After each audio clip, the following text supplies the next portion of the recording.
un certain nombre de choses que l'on a constatées pendant les oraux ont été jugées comme intéressantes.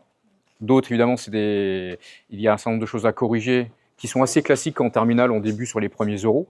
Donc, je pensais que vous ne tomberiez pas dans le piège, parce que vos premiers oraux l'année dernière étaient plutôt corrects, voire même en avance par rapport à ce qu'on attend en première. Et je pense que vous êtes un petit peu senti à l'aise, repose un peu sur cette idée-là, et les premiers oraux, en tout cas de mon point de vue, ne sont pas à la hauteur de ce qu'on attendait. Ok. Alors on va commencer quand même par les points positifs, puisqu'il y en a. Donc ça, c'est bien la preuve que ce qu'on avait vu l'année dernière est réel. Par contre, il y a des choses qu'il va falloir corriger assez vite. Premier point positif, donc dans votre introduction, on a quand même un certain nombre d'éléments qui sont importants. Alors attention, la façon dont vous présentez cette sorte d'accroche là et de contextualisation de votre oral ne rentre pas dans la grille. Si vous avez bien regardé la grille d'évaluation, elle ne rentre pas vraiment dedans. Elle ne rentre même pas du tout dedans. Il n'y a pas un critère avec 4 degrés sur lequel vous allez avoir une note positionnée parce que votre introduction, votre contextualisation est bonne. En revanche, ça permet d'introduire l'oral et de donner l'ensemble des éléments nécessaires pour que le jury qui vous écoute sache vers quoi on va. Il n'y a rien de pire pour un jury d'écouter, puis on se dit, mais en fait, il parle de quoi, on est où, c'est quand, d'ailleurs, il est où sur la vidéo, on ne le sait même pas. Voilà. Et selon nous, c'est impossible de faire un bon oral derrière quand l'introduction n'est pas bonne et que les points ne sont pas définis. Donc, ça introduit, donc ça engage votre oral. Mais effectivement, on ne peut pas noter comme tel votre introduction. D'autant qu'il faut que vous ayez en tête que vous fassiez un écrit, dissertation, que vous fassiez une étude de doc ou que vous faisiez un oral, la méthode est la même. Vous accrochez le sujet, vous définissez les termes importants, vous définissez une problématique, qui n'est pas une question, mais l'explication d'un problème, et vous commencez à expliquer comment vous allez y répondre, comment vous allez le résoudre. Et là, sur l'oral, après on annonce le plan. Et là, sur l'oral, votre plan, c'est vos vidéos. Ça me paraît le plus simple à gérer. Dans un premier temps, on va voir à travers la première vidéo que, puis dans un deuxième temps, dans la deuxième vidéo, on verra que, puis dans un troisième temps, dans la troisième vidéo, on verra que. Et je finirai par une conclusion. Ok ? Donc si vous avez ça en tête, en fait, vous allez voir que finalement, la démarche, la méthode, quel que soit ce qu'on vous demande à la fin au bac, c'est la même chose. Donc l'introduction est bonne, donc vous expliquez bien que voilà, vous allez présenter, généralement c'est dit, pas tout le temps, hein, mais que c'est la troisième séance, par exemple, de l'activité badminton, de l'APSA badminton. Alors l'APSA, c'est pas la peine de définir ce que ça veut dire APSA. Vous le savez, très bien, vous le gardez. Si on vous pose la question à l'oral, enfin pendant le questionnement, vous y répondez. Mais ça, c'est un petit truc que vous mettez, une bouteille que vous mettez à la mer en espérant que le jury va venir vous poser la question, mais ne définissez pas. Vous parlez de l'APSA badminton, vous donnez une définition de l'APSA, donc du badminton. Souvent, la plupart du temps, en tout cas moi, j'ai constaté que c'était globalement fait. Voilà, j'ai bien mis ici. Hein. On définit l'APSA, donc le badminton, mais on ne définit pas le sigle APSA, on le garde au questionnement s'il y a besoin. Comme PPCS. Comme PPCS, pas la peine de préciser. Vous savez que c'est un petit peu au jury, venez me chercher là-dessus et vous êtes fort derrière, mais perdez pas 30 secondes à décrire APSA et le PPCS. À mon avis, si on vous pose des questions là-dessus, sur la définition des sigles pendant l'oral, c'est plutôt bon signe. Ça veut dire que vous aurez déjà répondu à beaucoup de choses de l'oral. C'est pour savoir si vous en savez plus pour faire monter la note. Ok ? Ensuite, l'objectif est d'atteindre la FL1. Pareil, alors la FL1, là vous l'avez lu, c'est la dernière fois que vous lisez. Hein. La prochaine fois, il n'y a rien, pas de note. Ok ? Donc, soit vous le connaissez par cœur, c'est pas nécessaire, forcément, mais en tout cas, connaître la philosophie. Qu'est-ce qu'il y a attendu à travers la FL1, attendu de fin de lycée 1. Éventuellement, préciser que c'est noté sur 12, c'est bien, ça permet montrer que vous savez sur quoi vous êtes noté. Il y en a une personne qui me l'a dit que c'était noté sur 12. Et caractérisé par 4 degrés de maîtrise. Point. Ne définissez pas les 4 degrés de maîtrise. Il y en a qui se sont amusés à faire ça. Alors c'est très scolaire, sauf que ça fait déjà 2 minutes 30 et en fait on n'est toujours pas rentré dans le développement de l'analyse des vidéos. C'est quand même un oral d'analyse de vidéos. Donc ça, en 30 à 40 secondes, ça doit être terminé. Tout ça. Maximum. Hein. Donc, pas la peine de parler très très vite.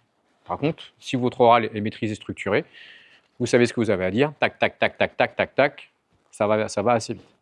Vous avez 1 an pour vous y préparer de ça. Donc, ok. Donc, ça doit être connu par cœur, avec un débit pas trop rapide, de manière à ce qu'on vous suive. Il y a des oraux qui n'ont pas lancé la vidéo avant 3 minutes 30. C'est beaucoup trop long pour une introduction. Donc il faut cibler un petit peu plus, garder les termes spécifiques à expliquer. C'est pas le cœur de votre oral. En 1 minute, on doit rentrer dans le vif du sujet. Sachant que là, on a fait juste l'intro. Hein. D'accord ? Je vais vous présenter donc la troisième situation d'apprentissage. Non, je vais couper ça parce que sinon on va avoir des notifications tout le temps là. Excusez-moi. On va se mettre en mode de. Hop. Voilà, comme ça, pendant 1 heure. Donc je disais, je vais vous présenter la 4e situation d'apprentissage d'une séquence de badminton qui en comporte 8. Le badminton, c'est caractérisé par une activité duel du champ d'apprentissage numéro 4 des programmes. L'objectif est d'atteindre donc la FL1 de lycée. Cette FL1 sera notée sur 12 et caractérisée par 4 degrés de maîtrise. Point. Ça prend 25 secondes. Et encore, je ne sais même pas. À la limite, rien que ça. Après, vous gardez, si on vient vous poser la question là-dessus, vous saurez quoi développer, mais vous contextualisez l'idée, vous contextualisez dans quel cadre vos vidéos arrivent. OK ? Ensuite, donc ça, c'était quand même plutôt globalement bien fait. Ensuite, quasiment tout le monde a annoncé une problématique personnelle. Donc ça, c'est plutôt bien. Par contre, c'est souvent vague. Et en plus, assez souvent, c'est pas forcément repris dans l'analyse de vos vidéos. Rappelez-vous, c'est comme un écrit. Vous annoncez votre problématique, après vous avez une partie 1, une partie 2, une partie 3 où vous allez répondre à la problématique. Si vous ne reparlez pas de la problématique dans la vidéo 1, vidéo 2, vidéo 3, en fait, c'est comme si vous faisiez une dissertation où vous ne reprenez pas dans les parties de développement ce que vous annoncez en problématique. OK ? Donc c'est bien, vous avez fait l'effort d'essayer de trouver quelque chose qui vous correspondait d'un vrai problème, mais il va falloir que ce soit moins vague, plus précis, il faut faire des choix. Je ne vais pas m'améliorer mon système d'attaque, ou alors je vais dire, voilà, j'ai un problème en attaque, mais par contre, je vais particulièrement travailler sur cet élément-là. Et du coup, vous faites un focus là-dessus. Vous voyez l'idée ?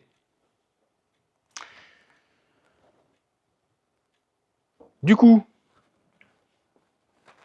c'est pour ça que vous allez ensuite la matérialiser en disant, voilà, ma problématique, moi, ça va être de passer de ce degré-là à ce degré-là, ok. Globalement, ce degré-là, c'est ça la conduite typique, et ce degré-là, c'est plutôt ça la conduite typique. Mais on ne va pas plus loin. D'accord ? Et il y a combien de critères dans la grille d'évaluation en badminton ? Donc, la maîtrise technique, le volume, capacité de rupture, ok. Donc vous n'allez pas tout travailler et vous n'allez pas montrer des vidéos où vous allez tout travailler tout ça, c'est pas possible. Donc c'est soit un problème de volume, soit un problème de technique de maîtrise, soit un problème de rupture. Ok. Oui. Il faut en mettre 2 ou pas ? Si tu arrives à l'expliquer, je pense que ça va être compliqué. Alors bien sûr, si tu travailles le smash d'une certaine façon, si tu améliores ta maîtrise technique, tu vas améliorer ta rupture, on est d'accord. Donc là, dans ce cas-là, le lien est fait. Ok. C'était le cas d'ailleurs. C'est étroitement lié, donc là, il n'y a pas de... Et souvent, vous avez annoncé combien de vidéos allaient être commentées. Donc ça, c'est bien.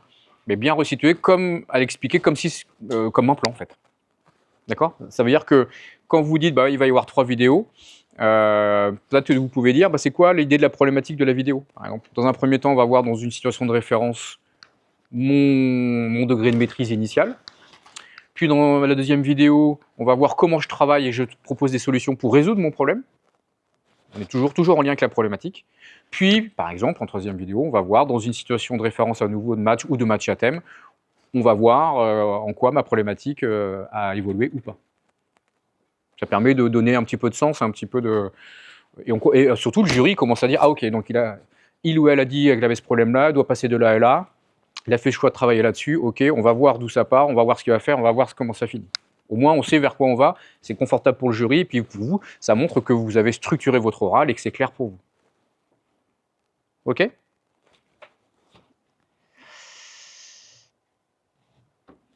Ouais, en fait, c'est ce que je viens de dire, mais en version écrite. Donc c'est votre plan, la plupart du temps, bien précisé, que chacune des vidéos va montrer ce qu'elle va montrer au regard de votre problématique. Généralement, voilà, votre vidéo, il y a un objectif, un thème. Donc après, j'ai mis en dessous, hein, ça peut être une situation de référence, une situation d'apprentissage. Alors préciser si c'est multivolant, volant continu. Bon, ça a été globalement fait. En tout cas, ceux qui sont passés avec moi. Notion de match à thème, pas trop évoquée, mais en tout cas... Utilisez bien les termes situation de référence. Ne dites pas je vais vous présenter une première vidéo où je fais un match sans contrainte, sans consigne. Dites situation de référence en début de cycle. Ça montre aussi que vous êtes OK avec les termes. Ça fait plus pro. OK. Et par contre, dans la grille, il y a une notation sur votre vocabulaire. Est-ce que votre vocabulaire est adapté avec les termes de l'ETS et avec l'activité? Donc ça, ces termes-là, c'est bingo dans la grille d'évaluation. Est-ce que vous avez des questions par rapport à déjà ces éléments-là? N'hésitez pas, il faut que ce soit interactif aussi. Non? Bon, alors on continue. Alors, on rentre sur les points négatifs. Premier point négatif, sur le plan de la technique. Oui, question, dis-moi. Non. Dès que tu rentres dans la première partie. Puisque ta première partie est illustrée par la vidéo. Ok. Donc, première chose, les vidéos sont sur une clé USB. La prochaine fois, si ce n'est pas le cas, on ne fait pas passer l'oral. On ne fait pas passer l'oral. C'est clair. Vous aurez 0. Les USB, et vous vérifiez avant que ça soit bien lu. Ok. Si vous n'êtes pas des as de l'informatique, c'est tout à fait possible, mais vous avez un smartphone, la plupart vous savez vous en servir. Je vous ai mis les liens directs pour, si vous êtes sur un iPhone, donc sur le système iOS, vous pouvez cliquer dessus, vous téléchargez iMovie, c'est gratuit. Ça vous permet de mettre le premier plan, le deuxième plan, le troisième plan, et d'enregistrer et d'exporter le fichier. Terminé. Elles sont toutes mises les unes derrière les autres. Vous pouvez aussi recadrer chaque plan, donc couper, la réduire de chaque côté. Sur Android, je pense que c'est CapCut, la plupart que vous utilisez, qui a une version gratuite aussi. Donc vous cliquez dessus et vous faites votre montage, vous exportez, et donc vous mettez ça sur une clé. Moi, dans les montages, j'ai eu les référentiels, donc ça, vous n'avez pas le droit le jour du bac, c'est seulement les vidéos. Je l'ai dit à ceux qui étaient concernés. C'est intéressant, mais vous n'avez pas le droit.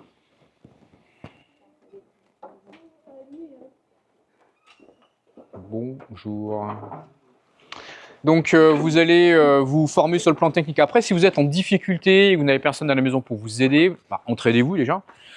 Et puis si vraiment il y a un problème, on a tout le temps la salle info, donc on peut vous aider, avec notre ordi, etc. Mais vous ne venez pas le jour de l'oral sans votre clé USB.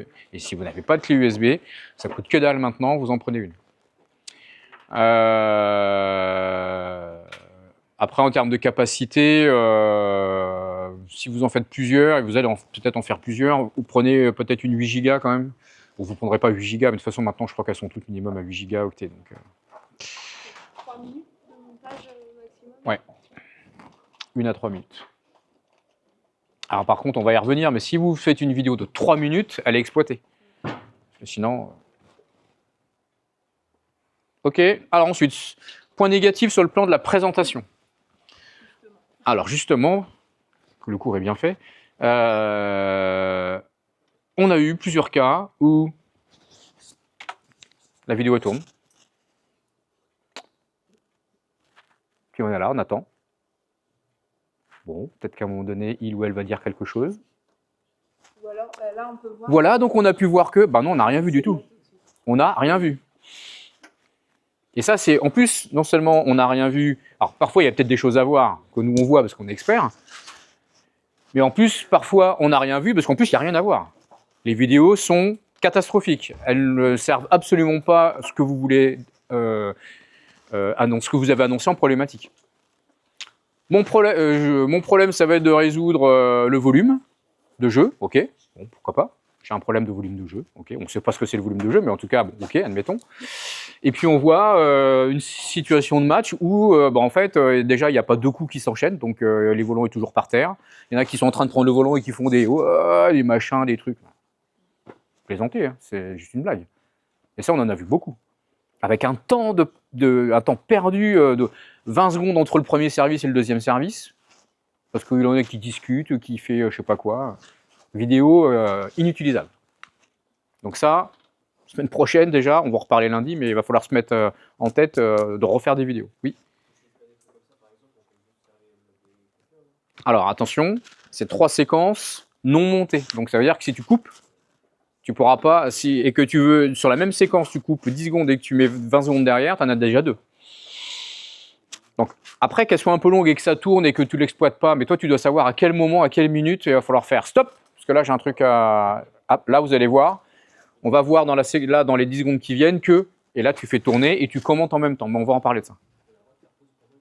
Pause, oui. Pas retour en arrière. Sauf si, pendant les... Comment dire, ça, on va le redire quand on va vous donner les conseils à corriger. Mais... Ni retour en arrière, ni avance. Ni avance non plus, d'ailleurs. Oui. Faites pas des sauts de puce pour montrer faut que la vidéo se déroule quand même. C'est vrai que j'ai eu le cas, j'ai eu quelqu'un qui faisait clic, clic, clic, qui montait. Alors on va voir si clac, clac. Alors on voyait que ça avait été travaillé, mais du coup, on voit des tout petits bouts de séquence de 5-6 secondes et finalement, on voit rien vraiment. Donc là, ça veut dire que suite à ce qu'on va faire là, à ce cours-là, normalement, vous devez avoir des pistes et vous dire, ah, ok, donc là, ma vidéo, celle-là, elle n'est pas bonne, celle-là, il faut que je la refasse et il faut surtout que je me mette là et que je filme de cette façon-là et qu'on fasse cette situation et qu'on voit clairement ça. Donc là, il va y avoir tout un travail d'analyse à nouveau de vos vidéos pour vérifier que ça correspond. Sinon, il faut leur en faire. Donc, on a eu des vidéos jamais lancées ou peu exploitées, ce que je viens de dire, voire pas exploitables, comme je l'ai précisé aussi. Mélisse.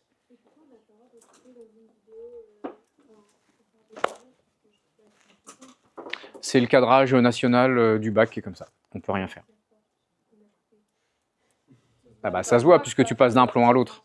Ça fait clac-clac. Donc, ah, t'as juste avant, oui. Mais du coup, si par exemple, on a le volant, il est porteur, on ne peut pas mettre pause. Non, tu fais tourner. Et donc on laisse. Mais à l'oral, il va falloir commenter et montrer des choses. Puis il y a des moments où ça tourne, vous n'avez pas besoin de commenter, vous êtes en train de développer. Mais vous savez que ça va durer X secondes et que vous êtes vigilante et clac, vous l'arrêtez au moment où il faut l'arrêter. Vous finissez ce que vous avez à dire et puis vous relancez parce que vous savez que juste derrière, ça va être intéressant. C'est un exercice, hein, c'est un vrai travail. C'est pour ça qu'on l'a commencé en début d'année. Parce qu'une fois que vous allez avoir compris la méthode en début d'année, vous allez vous entraîner régulièrement. Alors on en fera, nous, de toute façon, avec vous le vendredi, hein, mais c'est un vrai boulot. Hein. Savoir exactement la durée de votre vidéo, à quel moment il faut couper, à quel moment il faut laisser tourner, pour pouvoir caler votre discours dessus. Ça ne pourra pas être, bon, j'ai fait mon petit montage vite fait la veille, j'ai appris par cœur mon truc, ça ne va pas passer, ça. Il va falloir que vous soyez enregistré, que vous soyez entraîné, vérifiez que votre discours colle bien à ce que vous voulez dire et que ça colle bien à la vidéo. Oui. Une séquence, en fait, elle commence et elle s'arrête. 3 maxi. C'est-à-dire que du coup, pendant le match, tout ça, on n'a pas refait une seule coupure. Non. Ouais. Donc c'est pour ça que vous avez tout un travail de faire plein de prises de vue régulières pour que vous ayez la possibilité sur peut-être 30 secondes d'avoir peut-être 3 ou 4 coups, 5 coups qui sont révélateurs de votre problème. et qui s'enchaînent, si possible. C'est pour ça qu'il faut le faire régulièrement et que c'est pas je me mets là, je mets la vidéo et puis j'attends, et puis à la fin je la prends, et puis non, en fait, il y a un vrai travail d'analyse vidéo derrière pour sélectionner les 3 séquences maxi, révélatrices de votre niveau de départ, si vous réfléchissez comme ça, de votre niveau de fin et d'une situation d'apprentissage. Oui. Tu demanderas. C'est pour éviter, je sais pas, ils ont cadré ça comme ça. Je sais pas la réponse pour le coup. En 3 minutes, si tu as un nombre de séquences infini, ça veut dire que ça tourne pas non plus. C'est un balayage. C'est comme ça, on n'a pas à se poser la question. Ça impose de faire des choix, Ouais. forcément. Du coup, le mieux, c'est de tricher sur nos matchs. Alors, Réussir à faire les si c'est bien fait, tu peux jouer sur cet aspect-là. Ouais. Mais si la vidéo, il y a trop de choses à expliquer, on va dépasser 7 minutes. Tu fais des choix. Si dans une vidéo, on te voit faire un smash, un dégagement, un amorti, etc., toi, tu as fait un focus sur le smash. Donc, il faut que dans cette vidéo, il y ait plus de smash que le reste. Mais si on sait pas, on n'a pas fait durant le match. Ah bah, donc, tu vas pas me parler du smash. Ou alors, tu refais ta vidéo pour que ça corresponde à ce dont tu veux me parler. D'accord? Oui. Du coup, là, on pourra reprendre des vidéos après. Ah oui, c'est tout le temps free. Dès mercredi. J'ai eu aussi une vidéo. Alors, j'ai eu quelqu'un qui m'a parlé qu'il fallait travailler l'amorti. Et en fait, à la vidéo, on voit des contre-amortis. Et il travaille des contre-amortis, en l'occurrence. Toute ressemblance avec des personnes existantes est totalement réelle. Et il n'est pas là en plus. Il n'est pas là.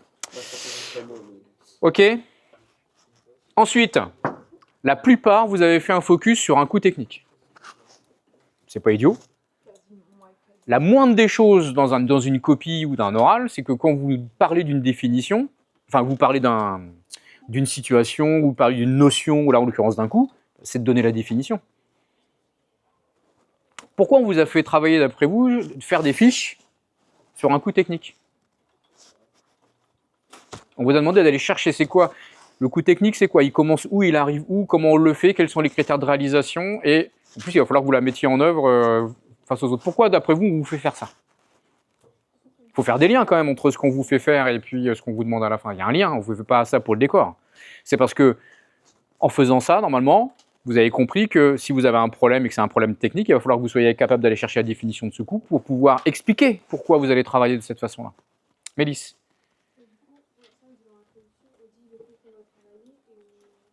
C'est un choix. Soit tu l'expliques au moment où tu en parles dans l'intro, soit tu dis voilà, je vais travailler le smash, et puis quand tu vas soit au début d'un intro de ta première partie, tu peux le définir à ce moment-là. Ça, c'est un choix perso. Ce qu'il faut, c'est qu'à un moment donné, ce soit expliqué. Oui.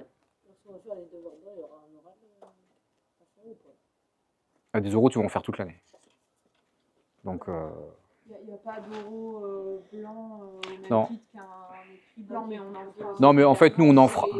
Ah, il ne sera pas organisé par le lycée que de la même façon, mais nous, on en fera. Oui. Jusqu'à Noël. Après, il y aura une coupure où il y aura de l'escalade.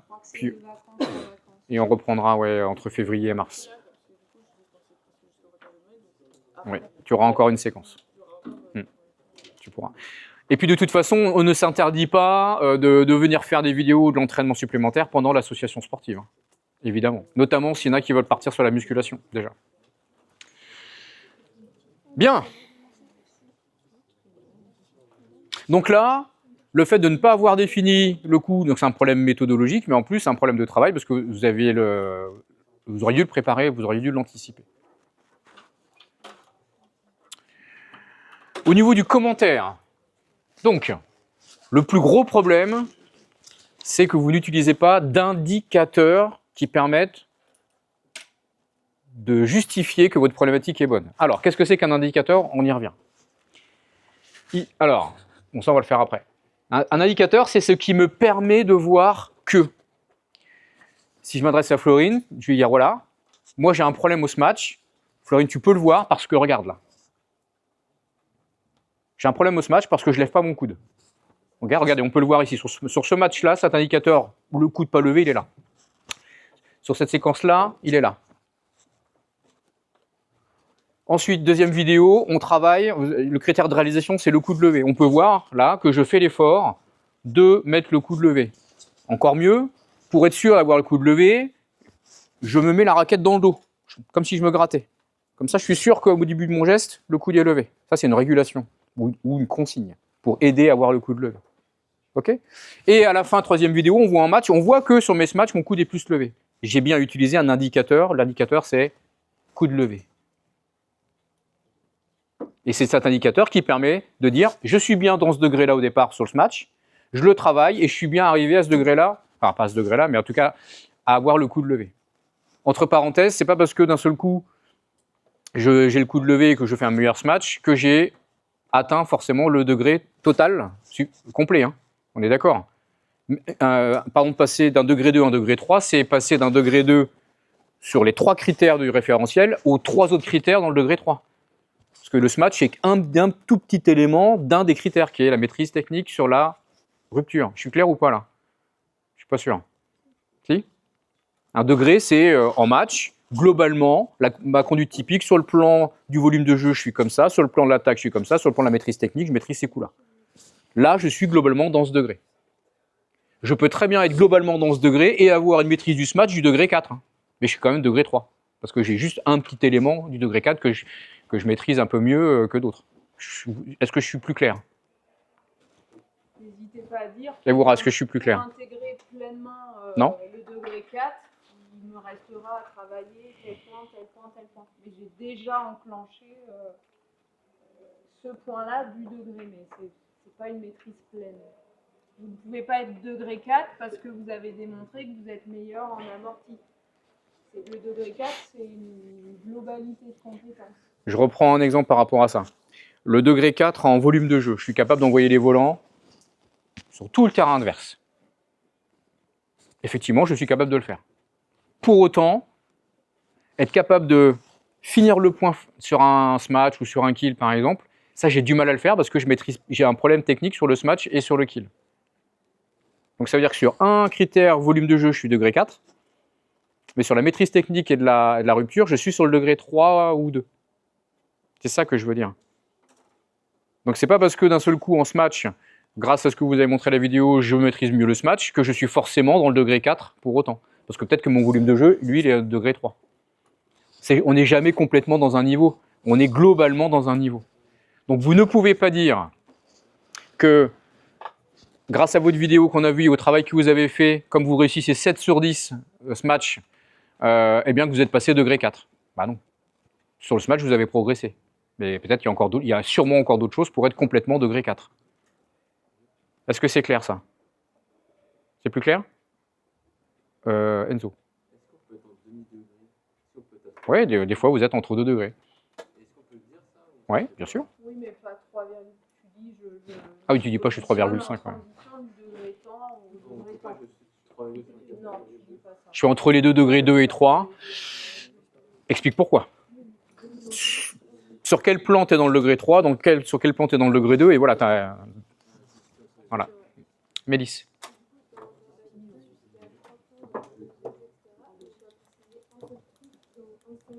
Bah oui, tu peux pas toujours, tu travailles pas tout dans une séance. Un seul critère, et même peut-être dans le critère technique, un seul coup. C'est encore plus précis que ça. En fait, vous pouvez très bien dire, je suis globalement de niveau 2. Parce que quelqu'un qui est dans le niveau 2, c'est quelqu'un qui a du mal à se matcher, qui maîtrise pas encore tout à fait le smash, il y a beaucoup de fautes. Mon volume de jeu, il est quand même assez central, même si j'arrive à faire un petit peu à gauche, un petit peu à droite, un petit peu dans le fond. Je suis globalement de ce niveau-là. D'accord? Le problème, c'est qu'il va falloir que je travaille les 3 critères. Le volume de jeu, des meilleures maîtrises de coups techniques, d'attaque, et la capacité à attaquer quand le volant est facile. Il va falloir que je les travaille les 3. Mais moi, dans un premier temps, j'ai d'abord choisi, parce que j'estime que c'est mon point le plus faible, de travailler ça. Et donc c'est ça que tu vas nous expliquer dans ton oral. Et à la fin, en conclusion, tu diras, bon bah voilà, sur cet élément-là, j'ai progressé. Maintenant, il me reste à travailler le volume de jeu, il me reste à travailler ça, et donc j'envisagerai de travailler telle situation et telle situation. Mais du coup, quand on dit la problématique, on peut passer de tel degré à tel degré, à la fin, dans la conclusion, on ne peut pas dire, bon, bah, on dit juste que, enfin, on peut pas dire, bah, là, du coup, grâce à ça, on a vu que je suis passé dans le degré. Non, je ne suis pas passé, c'est exactement ça. Je ne peux pas dire que je suis passé dans le degré 3. Par contre, ce que j'ai fait me permet de progresser sur cet élément-là et que, notamment, je suis en train de me diriger vers le degré 3. Ça permet d'ouvrir aussi, pour intégrer pleinement le degré 3, il faudrait il me resterait à travailler tel point et tel point.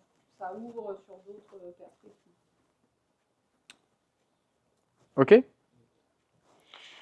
Donc, un indicateur, je vous l'ai mis comme ça, c'est on peut voir que, avec cet indicateur, on voit que, puis là, on voit que. Un indicateur, c'est quelque chose qui est concret, qui est visible et qui vous sert de repère tout au long de votre oral.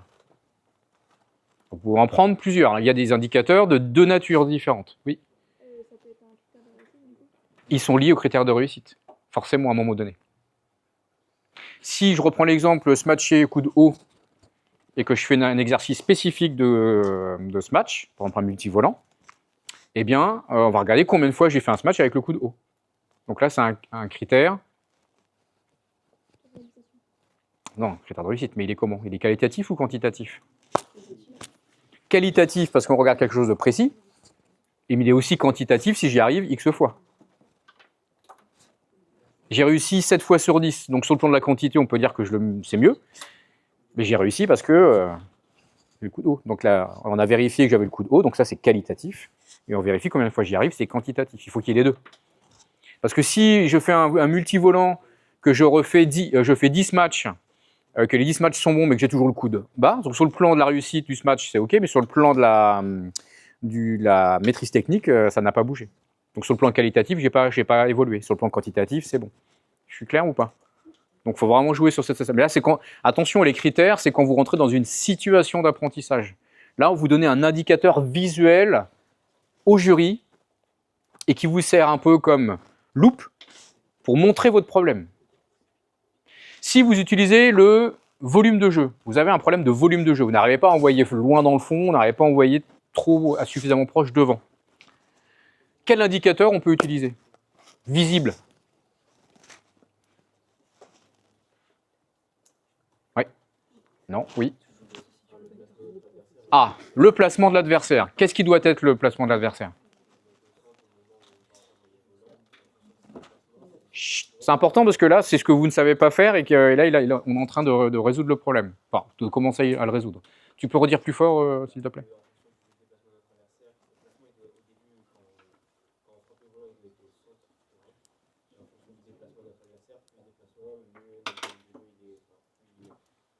Exact, c'est ce que je vous mets là. Si j'ai un problème de volume, quel indicateur je prends?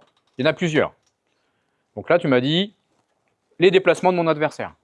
Autre indicateur qu'on peut utiliser pour concrètement voir les déplacements de l'adversaire, c'est l'endroit où sont ses pieds au moment où il frappe mon volant.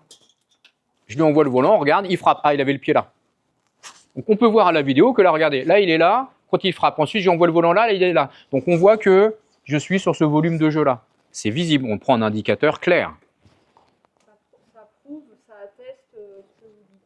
Je vous prouve parce que là, il avait les pieds à cet endroit-là, cet endroit-là. J'ai eu un exemple d'un oral sur le contre-amorti, où on m'expliquait qu'en fait, il fallait avoir la raquette haute. Eh bien, on doit le voir, la raquette est haute. On doit voir qu'au début, elle n'est pas haute dans une situation de jeu. On doit voir que quand elle est travaillée, elle est haute. Et si on ne le voit pas, il faut le dire. C'est-à-dire qu'il est tout à fait possible que votre vidéo fasse la démonstration que vous ne maîtrisez pas encore. Et que vous ne passez pas encore au niveau supérieur, et que ça ne vous aide pas à passer au niveau supérieur de maîtrise. Tout à fait possible. Le mieux, c'est peut-être de montrer que ça progresse, mais vous aurez le temps quand même. Hein. Entre faisant une vidéo maintenant et une vidéo fin mars, à mon avis, il y aura des progrès quand même. Mais vous voyez que si vous me dites, en fait, il faut que la raquette soit haute, il y a une vidéo qui passe et qu'à aucun moment, vous nous montrez que là, la raquette, elle n'est pas haute, ou etc. Mais en fait, vous n'utilisez pas votre vidéo et vous n'utilisez pas d'indicateur qui permet au jury de voir ce que vous dites. Est-ce que la notion d'indicateur est plus claire? Donc l'indicateur peut être sur quelque chose de très précis sur le plan du mouvement, comme j'ai utilisé le coup de haut, ou sur le plan de l'utilisation du terrain adverse, donc l'exploitation du terrain adverse, donc sur le terrain concrètement. Ça peut être aussi un indicateur quantitatif. Par exemple, vous dites, bah, je ne maîtrise pas l'amorti. Vous ne rentrez pas dans le domaine technique, vous dites, bah, en fait, on peut voir là, à chaque fois sur la première vidéo, on voit que je tente 4 amortis, en fait, je fais 4 fautes. C'est un indicateur de quantité. J'arrive pas à le faire X fois. À la fin, il faudra montrer une vidéo où, à chaque fois que vous le tentez, vous le réussissez. Au moins, il n'est pas faux, quoi. C'est un indicateur quantitatif. Et selon moi, il faut quand même coupler au moins un quantitatif et un qualitatif. De toute façon, on n'a pas le choix, puisque si j'y arrive mieux à la fin, au début je les rate tous et qu'à la fin j'y arrive, qu'est-ce qui s'est passé entre-temps? Bah, je maîtrise mieux l'amorti, donc j'ai corrigé les problèmes de qualité du mouvement. Oui. Mais du coup, là, si on refait des vidéos, on a déjà fait la situation approximative, du coup, on n'aura pas le avant. Eh ben, tu vas en faire des vidéos. Mais du coup, La principale conclusion, c'est que pour beaucoup, il faut refaire des vidéos. Mais c'est normal, hein. C'est tout à fait logique, hein. La situation oui, avant initiale, la situation. il faut reprendre tout de suite et il faudra reprendre en fin de cycle. Ok, c'est ça. Après, il y en a peut-être exploitables, des séquences en début de cycle. Ah, vous avez filmé longtemps quand même, hein, sur 15 minutes, je pense que vous avez des choses à montrer quand même, hein. Ça serait étonnant quand même. Alors, attention à ne pas mettre trop en scène aussi. Là, si vous avez envie de refaire une vidéo de début de séquence, ne mettez pas trop en scène les choses. Ça se voit aussi quand vous faites semblant de mal jouer. Ça me fait penser, Louison, à votre match. C'était pas semblant, mais ça paraissait. Vous étiez complètement pas motivé, à quasiment pas aller chercher les volants. Ça faisait un petit peu mis en scène. Pour montrer que vous aviez progressé. Donc attention à ne pas mettre trop en scène, non plus, c'est pas du théâtre. Non, et puis il faut vraiment que quand vous êtes sur des séquences, il faut que ce soit sérieux. Hein? C'est-à-dire qu'entre les points, on perd pas 10 secondes, 20 secondes, enfin 10 secondes aussi, mais on ne perd pas 30 secondes à aller se replacer pour relancer. C'est du temps perdu et c'est du temps que vous ne pouvez pas exploiter pendant votre oral. Donc il n'y a pas d'intérêt. On se concentre encore. Donc, ça, c'est ce qu'on vient de développer. Donc, il faut des indicateurs précis, clairs. Il n'y a pas un outil qu'on vous a fait faire, pareil. Alors, on vous a demandé de créer des fiches sur un coup technique précis. On vous a aussi demandé, même avant ça, de construire des outils qui avaient pour objectif, d'ailleurs, de vérifier certains indicateurs. C'est quoi? Bah oui, les fiches d'observation. Pourquoi on vous a fait faire des fiches d'observation? Pour que vous observiez quelque chose de précis, pour avoir des retours quantitatifs, puis des retours qualitatifs. Et en fait, ce que vous aviez mis et que vous observiez, ce sont des indicateurs. Eh bien, les indicateurs, il faut les utiliser à l'oral. Et ne pas hésiter dans l'oral à reparler effectivement de comment vous pouvez quantifier votre volume de jeu à l'aide d'une grille, ne pas hésiter à en parler à l'aide d'une grille d'observation où je noterai les pieds de mon adversaire à chaque volant touché. Faut aller à fond dedans, hein, on est plein dans le... Vous pouvez tout, par rapport à ce que dit Mme Danois, vous pouvez tout à fait dire, là on voit que je suis en train de travailler cet exercice-là, ou pendant le match, on voit que je suis en train de faire un match là-dessus, et en fait j'ai un observateur, moi, qui est derrière avec une fiche d'observation et qui, à chaque fois que j'en fais un, coche. Et en fait, à la fin de cette séquence, on a pu constater que j'en avais réussi que 2 sur 10, par exemple. On ne le voit pas, ça, mais vous l'expliquez. Ça montre que vous savez ce que vous avez fait. On ne peut pas tout voir sur une vidéo. Il faut vous expliquer la vidéo, vous expliquer ce qui se passe, le pourquoi et comment vous avez organisé pour que ça progresse. Vous avez tout à fait la possibilité de le faire, ça. Oui. Non, ça, tu ne pourras pas. Mais tu peux très bien l'expliquer rapidement. Il y a quelqu'un qui observe le nombre de fois où. Oui. Oui. Et je vais le faire tout de suite. Oui. Chut. Est-ce que tu peux juste redire au début parce que j'ai pas entendu ça parler, comme tu parles pas très fort, j'ai pas entendu. Chut. Est-ce que quand on fait notre situation d'apprentissage, mais par exemple, on n'a pas assez de volant sur un multivolants, un truc comme ça, et que du coup il y a des points négatifs, on peut critiquer Oui. notre situation. Qu'est-ce qu'on vous demande à l'oral? On vous demande justement d'avoir un esprit critique et d'analyse. Vous prenez du recul, vous savez quels sont vos points forts, vos points faibles dans une activité que vous avez choisie. Vous êtes capable de montrer où vous en êtes, vous êtes capable d'expliquer pourquoi, et vous êtes capable de dire, bah voilà, moi j'ai travaillé ça. Bon bah pour l'instant j'en suis là, et j'ai pas encore réussi suffisamment à progresser là-dessus, voilà ce qu'il faudrait pour continuer. C'est ça qu'on vous demande. Donc oui, si tu critiques, c'est encore c'est bien. Pour le coup, Mélisse, tu auras le temps de refaire la vidéo. En fait, dans la situation, Mélisse, ça fait 3 volants, elle joue 3 volants, donc c'est pas assez pour du multi-volant. Là, tu as le temps de refaire la vidéo, mais nous, effectivement, ce qu'on évalue, c'est je savais pas que c'est ça que tu voulais dire. critique. Donc, oui, tout à fait. Oui, alors pour le coup, tu peux pas dire qu'elle était mal faite, parce que tu as un an pour t'y préparer quand même. J'avais pas compris, j'avais pas compris que c'était ça dont tu voulais parler. Non, ça, t'as pas le droit. T'arrives pas avec des vidéos pourries. Non. Par contre, tu peux dire que ce que tu as mis en place, finalement, n'a pas été encore suffisant et que on voit pas un progrès très net là-dessus. Il faudrait que tu continues à travailler, mais tu sais ce qu'il faudrait faire. Et ça, tu dois être capable de le dire. Ok? D'ailleurs, j'en profite pour dire qu'il faut que vous soyez nuancé aussi quand vous présentez une situation avec 5 multivolants. À la fin, quand vous nous dites, bah, grâce à cet exercice, maintenant je suis performant dans tel coup technique, ayez un petit peu de nuance parce que vous savez bien qu'il faut aussi de la répétition. Donc n'hésitez pas à dire cet exercice mis en place que je pourrais répéter en le complexifiant ou en le rendant plus difficile me permettra de... C'est pas magique un exercice, c'est pas en 3, 4, 5 volants, même 10 volants que ça y est, vous avez maîtrisé le coup technique dans toutes les situations. Donc soyez un petit peu nuancés, c'est pas votre situation qui vous fait intégrer pleinement le degré d'acquisition, mais c'est en répétant ces situations, en ajoutant des variables quand elle sera maîtrisée. C'est pas magique. Donc, soyez un petit peu nuancés sur votre réussite et l'acquisition. Oui. Mais du coup, on est une première vidéo où c'est une situation référente où on voit le côté qu'on travaille. Après, on fait cet exercice par rapport à la première vidéo et on a une troisième vidéo où c'est un match bien après avoir fait l'exercice et on voit si ça nous. C'est la stratégie qui est la plus souvent utilisée. Et la plus logique dans l'apprentissage, dans votre évolution. Pour le badminton, ça fonctionne comme ça. Si tu fais la musculation, c'est différent, parce que l'activité n'est pas la même. Tu peux avoir un problème, par exemple, je ne sais pas, d'adaptation de la charge. Tu vas peut-être prendre 3 exercices différents pour montrer ça et expliquer comment, de manière un peu moins visuelle, comment tu as travaillé pour progresser là-dessus. Ça dépend de l'activité. En tout cas, pour le badminton, souvent, c'est ce qui est utilisé. Tu peux aussi utiliser un match à thème à la fin. C'est aussi possible. Tu vois ? Après, il y a sûrement d'autres façons de faire. Hein. Vous êtes, si vous sentez d'une autre façon, vous pouvez tenter, vous avez le temps.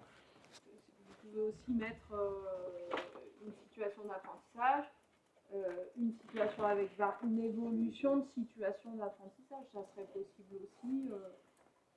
En tout cas, ça nous paraît le plus logique en badminton. Référence, situation et remise en situation de référence.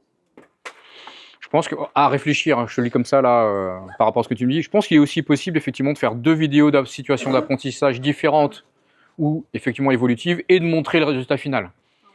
Tu peux dire, bah voilà, moi mon problème de départ c'était ça, donc tout de suite j'ai travaillé ça et ça. Donc on va me voir dans les situations qui travaillent spécifiquement mon problème et à la fin on voit que je maîtrise et que je suis globalement dans ce degré-là. Je pense que c'est faisable aussi. Oui. On te coupera, on la regardera pas. Aucun intérêt. Il y a des consignes, c'est un bac, hein, donc c'est un consigne, c'est clair. Bien, donc pour résumer, vous prenez un indicateur ou des indicateurs visuels, ils peuvent être sur le qualitatif, quantitatif. Je vous ai mis des moyens de vous en souvenir, hein. On peut voir que, voilà. Si vous êtes capable de dire ça au jury, c'est que vous avez un indicateur qui est clair. Et en même temps, le montrer. Quand oui. On voit à ce moment-là, où on peut voir que ici, vous n'êtes pas tourné vers le jury, mais vous montrez en même temps directement sur le tableau. On fait de la communication, hein, on n'est pas comme ça. Oui, alors on peut voir que nanani, nanana. Non, c'est pas ça. On bouge, on montre, là, etc. Ensuite, une fois qu'on a été capable de dire, bah regardez, on voit bien quand même que là j'ai un problème. J'ai raison, ma problématique elle est bonne. Maintenant, il faut expliquer. Alors pourquoi j'y arrive pas? Parce que je lève pas le coude, par exemple. Si j'arrive pas, si mon problème c'est le smash. Bah, en fait, j'y arrive pas. Mes smashs ils sont toujours dans le filet parce qu'en fait, comme je lève pas le coude, je frappe comme ça. Donc ma raquette, elle est quasiment à hauteur du filet ou alors elle dépasse de ça. Donc toutes mes trajectoires vont être trop basses. Donc il va falloir que j'augmente. Et là, j'explique concrètement quel est le script du smash. Je dois donc viser, j'ai le coude haut derrière et cassé, la raquette dans le dos, le volant est devant moi, j'avance et je frappe avec la raquette qui est orientée vers le bas. Ce sont les critères de réalisation du smash. Alors moi j'ai eu beaucoup dans les oraux, on voit que mon amorti n'est pas bon parce que j'ai pas le bon mouvement. Et hop, on passe à la suite, mais c'est quoi le bon mouvement? Ça faut le détailler. Et qu'est-ce que vous n'avez pas fait qui ne vous permet pas d'avoir le bon mouvement? Expliquez toujours ce que vous annoncez. Ça, c'est comme l'étude de doc où vous dites quelque chose, mais en fait, vous appuyez pas sur le document. C'est pareil, vous me parlez un truc, bah oui, bah en fait, c'est maintenant qu'on veut savoir. Puis bah vous passez à autre chose. Donc le pourquoi et du coup, comment je fais? Eh ben comment je fais? On peut voir, j'ai vu ce qui était mon problème. Je l'ai montré au jury. Je sais pourquoi. Parce que je connais les critères de réalisation. Bah, qu'est-ce que je fais maintenant? Eh ben, je m'entraîne. Je fais des tâches motrices, des situations d'apprentissage, tout ce qu'on a vu aussi en théorie. À condition que ce que vous nous décriviez corresponde bien au travail du smash. Parce que si on vous voit faire autre chose, c'est un problème. Oui. J'ai une question. Quand on est devant le jury, on est assis ou debout? Debout, comme nous. Là, on est en train de faire un oral. Comme ce que vous avez fait là-bas.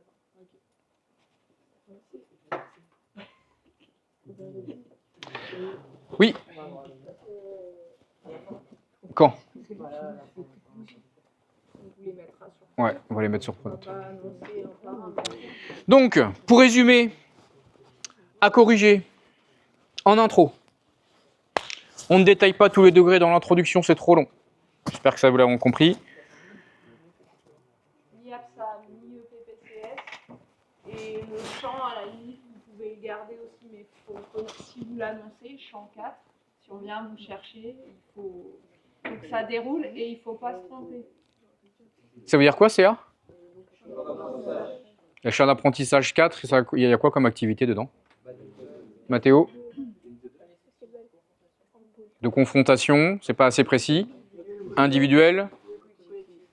Collectif. Bien. La boxe, la lutte font partie du champ d'apprentissage 4. Eh oui. Bah si. Opposition.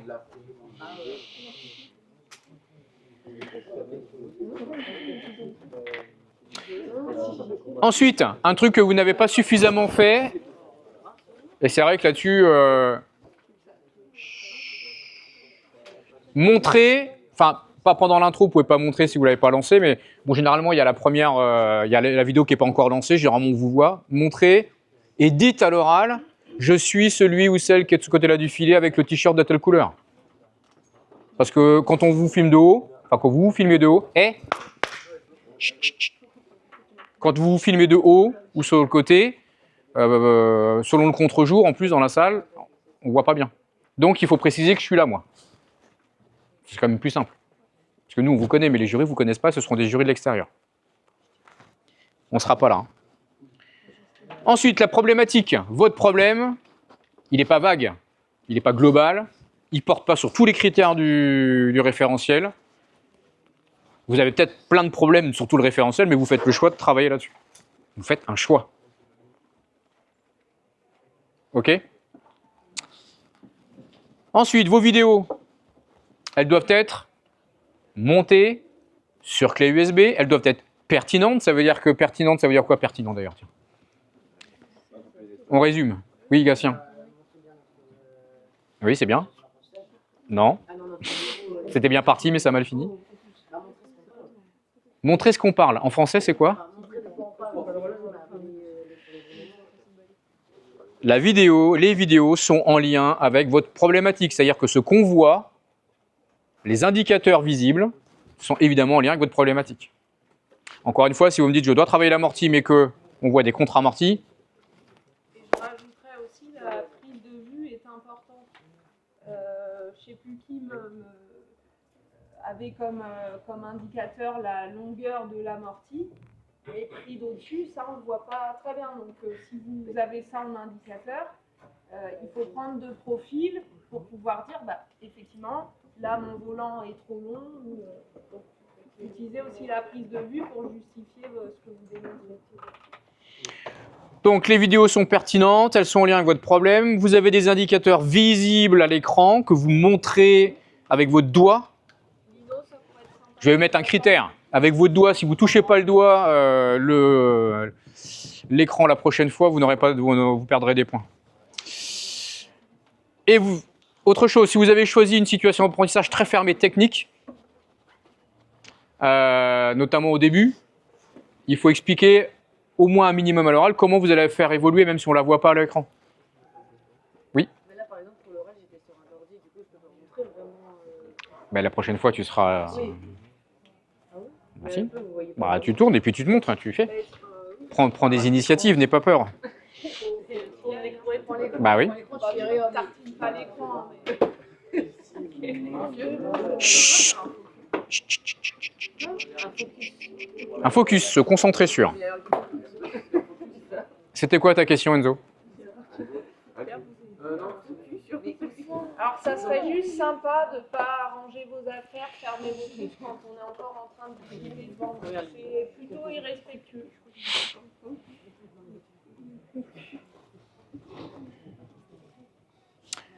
Donc, on ne laisse pas la vidéo tourner sans la commenter. On peut faire des arrêts, mais on ne peut pas revenir en arrière ni avancer. Et en conclusion, on ne fait pas l'erreur qu'on vous a dit là et que je vous ai dit aussi moi juste après l'oral. Vous ne dites pas, on a pu voir grâce à la situation.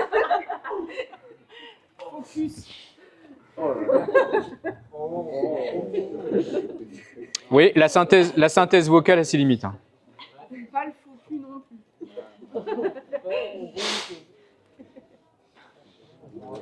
Repriser, c'est pas terrible non plus. Faites des choix sur ce que vous proposez. C'était où ça? La première ligne de la conclusion. Ah oui.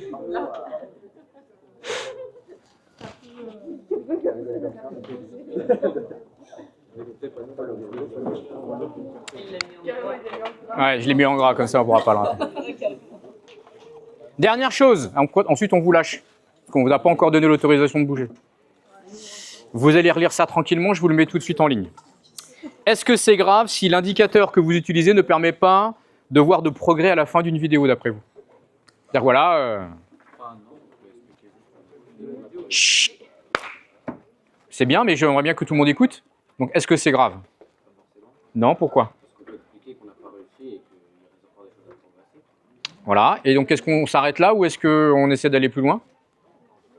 Oui? On développe par exemple une nouvelle variable qui pourrait nous permettre de travailler, on va dire, de repartir de plus bas. Très bien. Pour retravailler encore plus, développer l'objectif final à plusieurs petits objectifs. Ouais, c'est ça. Qui sont atteignables assez rapidement pour pouvoir atteindre l'objectif final. C'est ça. C'est exactement ça. C'est rare de pouvoir dire, bon voilà, maintenant j'en ai fait 7 sur 10 dans une situation très fermée, donc maintenant c'est bon, je le maîtrise, c'est ce que disait Madame Denois. Non, il va falloir continuer.